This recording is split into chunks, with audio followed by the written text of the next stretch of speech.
Can you hear me? Yeah, how's it going, champ? All good, man. All good. First of all, I want to say thank you for taking your time to speak to me tonight. I know straight after your fight, we just want to say congratulations on a great win tonight. Yeah, thank you very much. Appreciate that. And no problem. I always have time for guys that want to do interviews. Amazing. First of all, I want to start by asking you, what was it like being in that atmosphere of the MTK bubble? Because the previous fights you're used to a crowd, and not only no crowd, you're in the US, top rank, live on ITV. What was that? What was that experience like? It was brilliant. You know what I mean? It's great to be on the MTK show. I've been on a few of them now, and they put on a great show. And I'm glad that I get the opportunity to showcase my boxing skill at that level. And I'm grateful for them in Top Rank, for putting me on the show. Amazing. Tonight, you definitely showed your boxing skills compared to your last fight against Des Newton, which you just Never took. lasted that long. Yeah, it was. Yeah. It wasn't as quick. Yeah, tonight was good. You know what I mean? I knew that Jamaine Camero was going to be very tough. I knew he was going to bring the best out of me. He's in great shape. He's in great health. He's a good fighter, decent fighter. He puts on pressure, and I knew that I'd have to up my game to beat him. So I did. I trained very well for it. I prepared very well, and ticked all the boxes at home, and was ready to fight. And thankfully, it went the way I thought it was going to go. I hurt him a few times in the fight. Hurt him in the first round. I landed a cracking left hand on him. So I thought I could have gotten him out there early, but fortunately I didn't. And I went the distance, which is probably better for me down the line that I'm getting the rounds in. It was a step up in class. He's a good fighter. He's a decent fighter, and I'm glad that I got the win and got out there. Okay. Yeah, exactly. You prove to everyone you're not someone that can just bang. You can box as well, and I'm actually glad that you. I saw that when you hurt him in the first round. I thought, no, please, I want more rounds. I think Yeah. a lot of boxing fans were expecting that as well. He's a former Southern area champion, and he can bring the best out of people because he can box as well. Yeah, he's a good fighter. Great heart, great engine. I hit him in the first round. I hurt him, and I was going to try finish him, but I could hear my coach Andy and my dad in the background just telling me slow it down, take my time, pick my shots, and I did so. You know what I mean? Jamaine was tough. He came to win. He came to have a go off me, and thankfully it went away my side this time, and I'm very happy with the performance overall. Amazing.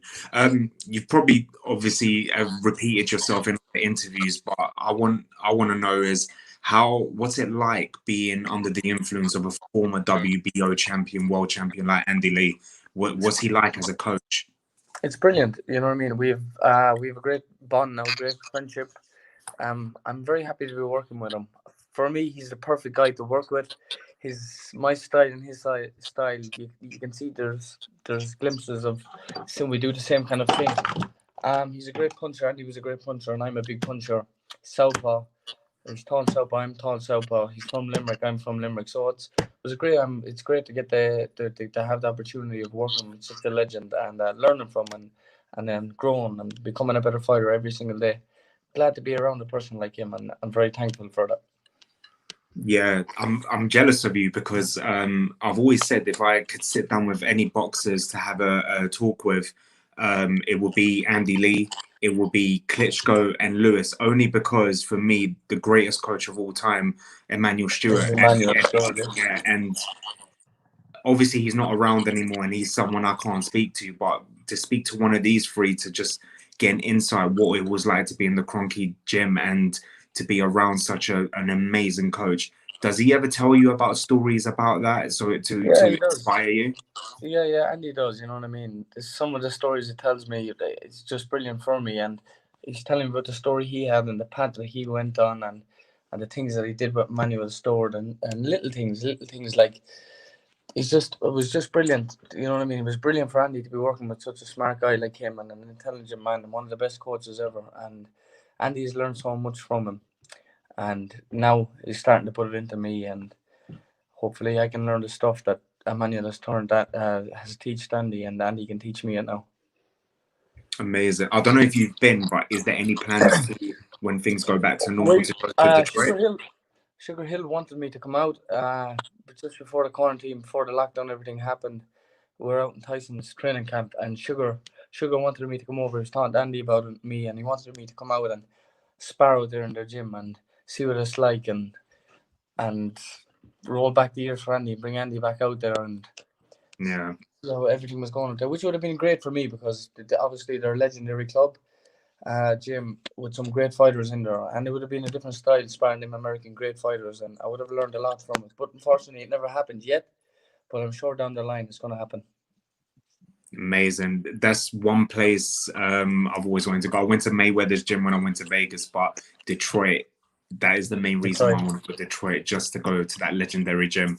And do you know what? You never know. When your time comes to fight for a title, that'll Yeah, be the maybe, perfect maybe. time to go do the Yeah, training. yeah, maybe. So I'm going to obviously have some big fights in America. That's where my promotional group is, Top Rank in America. So I'm sure in the near future we're going to be back out there, and hopefully we get down to Detroit and do some work with the pros there and the fighters there and Sugar Hill. I don't know if it's too soon to speak about it, but you're 5-0 now. Has there been any talk of maybe a chance at the Southern Area title? Is Sam Gilly as the champion? Is there any Maybe, thought about that? there's a U title, maybe shot of world U title, maybe there's an Irish title vacant at the moment. Maybe you can make that happen with some Irish fighter back in Ireland at maybe Michael Condon's undercard in St. Patrick's Day in New York. So there's a few things there. I'm still young. I'm only 21. I'm still learning I'm intelligent. I've been around boxing a long time, even though I'm young. I'm an experienced fighter of a lot of fights in the amateurs, but I'm still developing as a pro and still improving. And slowly but surely, I'm going up the ladder. I'm sure there'll be a lot of big fights yet to come from me. Who do you look up to in the boxing world? Well, obviously, working with Andy is great. You know what I mean? Yeah, obviously, I'm learning a lot of things from Andy, the way he handles things business wise and in the gym and as a person. He does everything, he perfects everything, and his interviews and everything. So I'm learning a lot from him. The likes of Tyson Fury, you know what I mean? A guy like him, I'm sure I can take stuff from. And yeah, fellas like that, people that has been there, done that, and very intelligent. And I got some advice off Tyson when I was out in Las Vegas. You know what I mean? I'm still only young, and he told me keep my feet on the ground, keep relaxed, take your time, and build up slowly. And he said I have a long, long, long way to go. I don't even reach my prime. He reckons till another 7 or 8 years. So it's a long way. It's a long way off. I'm only 21, so you think about 27 or 8. I'm a prime man, and I'll be in the prime of my life around that time. So I have a long way to go. But so 100%. far, so good. I'm improving well, learning a lot of things, but I'm on the right path. That's the main thing. For me, you're part of the most exciting and most hardest division there is, and that's the welterweight division. So much talent, so much. But even in Britain itself, you got Jenkins, you got Mikey Madison, you got Conor Ben, Chris Congo, Josh Kelly. and it's like that's just British. And then let's look at the you got, and obviously Kell Brook right now, and then you got Crawford, Paul Spence, you got Manny Pacquiao. Is it? You feel honoured to be part of this amazing people? Yeah, it's brilliant, and hopefully I can be named up there with the big boys someday. The likes of the Crawfords, the Pacquiaos, my name's being somewhere in that region would be great for me. But I'm taking one step at a time, and Of course. I'm gonna build up. I'm gonna build up a great record, and I'm gonna keep improving. From this fight, I've been better than the last, and from the last, I've been better than the one before that. So I'm gonna get better. I'm gonna keep improving, and I'm on the right track. As long as I keep listening, keep my head straight, listen to Andy and my dad, and do everything right, and keep in the gym, I can be up there with any single one of them, any one of them. 100%. Let's talk about one fight that's happening this weekend in your division. It's Kell Brook, who's right now at the Kronk gym in Detroit training, and without Dominic Ingle, and he's fighting.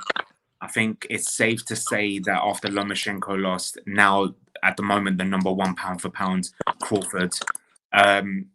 a lot of people are writing Kell Brook off.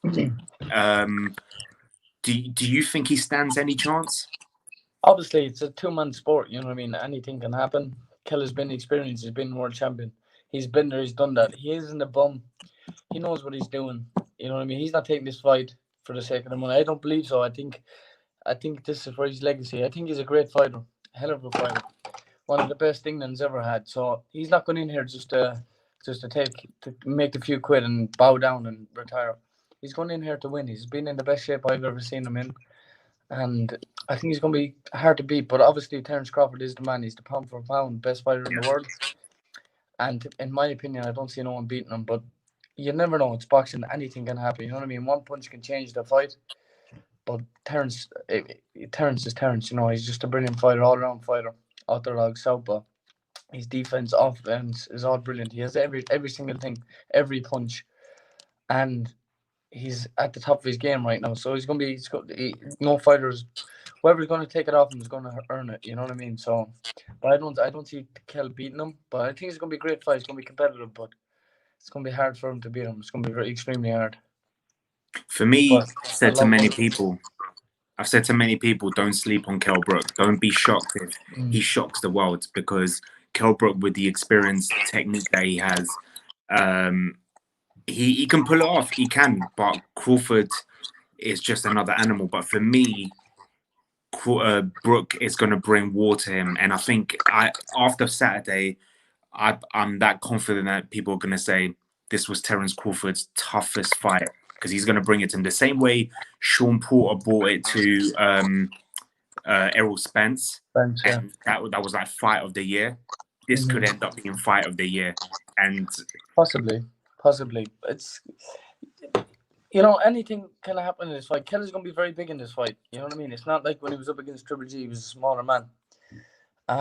You know, he's going to be tough. He's going to be ready. He's going to be waiting for him. Obviously, he knows what Terence Crawford possesses and how good and what he's capable of doing. So he's going to be ready too. He's going to be gamey, and it's going to be a tough challenge for him. But I'm sure he's going to enjoy that one. This big challenge that he's going to have.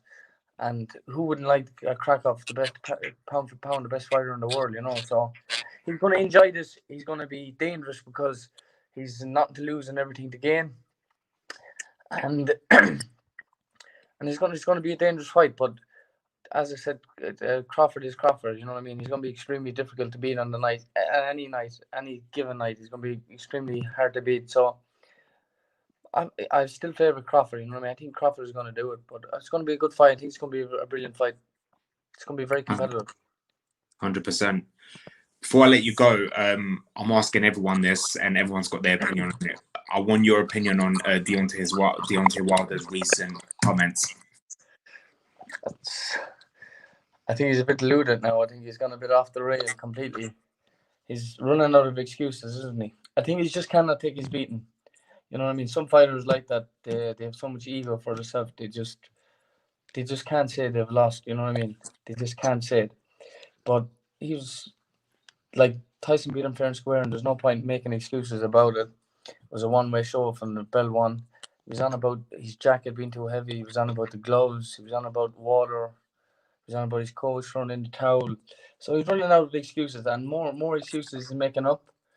More foolish he's going to be looking for himself. But probably what he's trying to do, and Andy said the last night in an interview, he's probably going to try to keep talking shit like that, continuous shit, and to build where some of the American crowd fighters or people may start believing that it was actually true, and he might get a trilogy for the third fight. But it doesn't matter if he does or not. I think no one's going to beat Tyson. I agree with that. Tyson's going to retire champion of the world. Yeah, and undefeated. I totally agree with that. For me, my prediction for Deontay Wilder, a lot of people saying that he may not return to the ring. For me, he's going to go to the what's that new division called? Bridgewater division? Bridger or something like that. Yeah. I personally think he's going to aim to go to that division where it's going to be an easier division for him, become two-weight world champion, try rule that division until someone like Usyk comes back down and schools him and takes the belt off him again, and then he'll retire. Yeah, possibly that could happen. You know what I mean? Yeah, that could actually happen. But I think he's gonna. I think he's gonna look for that third fight probably with Tyson down the line in a couple of probably after Joshua and Tyson happens, and one more crack of it. Then I think he's gonna pack it in, but he'll never beat Tyson. Like, will he?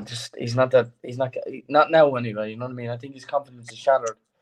I think Tyson has the edge now and the brain to know how to beat him, and he used it too precise in the last fight. You know what I mean? He sussed him out to the last, and he came up with a perfect game plan. So I think he'll never beat Tyson, but probably he's gonna look for the third fight now down the line. Yeah. Maybe not. You never know. I personally think Fury ain't going to give it to him because the rematch clause is expiring, and I personally think Fury ain't going to. Yeah. It's actually expired, I've heard. I think it has expired. That's it. I don't think Fury's going to give it to him. I can see Tyson has 4 fights left, 2 fights with AJ, unless there's like something happens and a trilogy has to happen between them two. He has to fight the WBC mandatory, and he might fight Dillian White, maybe. And then he already said that his last ever fight will be against Derek Chisora because he promised him, and that's it. And then he'll retire. Yeah, he probably, you know what I mean? Tyson can do whatever he wants. He's that good. He can retire now. He can retire in 7 or 8 fights. That's up to him. It's not because he's going to retire because anyone's going to beat him. I believe no fighter is going to beat Tyson. He's just too good, too big, too smart. And he comes up with the perfect game plan. And he performs every single time he gets in the ring. Even when he's down, he can get back up and win. So it's not many fighters can do that. Not many, any weight divisions can hit the floor and get back up and win. Not at all. So I think... And the rest of the heavyweights knows how good he is, and to be honest, I think they know they don't even have a chance of beating him. Yeah. So Tyson can retire whenever he wants. Exactly. Hopefully it's not soon because it's exciting to watch him. It's exciting to watch him. It's great to be in this era with him. He's like a heavyweight like that from Britain, and what he's doing for the boxing in general, doing for the rest of the world too. You know what I mean? So he's an inspiration for everyone, every single person in the world. And we're very happy and pleased to have him around. There's not many guys like him. 100%. Paddy, I want to thank you for taking the time to speak to me. Hopefully we could speak soon. We can get Andy on at the same time. It'll be an honor to speak to him as well. Hopefully we will. Definitely. We can make that happen. I can make that happen. Why not? Thank you. Thank you very much. God bless and thank you. You too. Thank you. Take care. Stay safe. Bye-bye.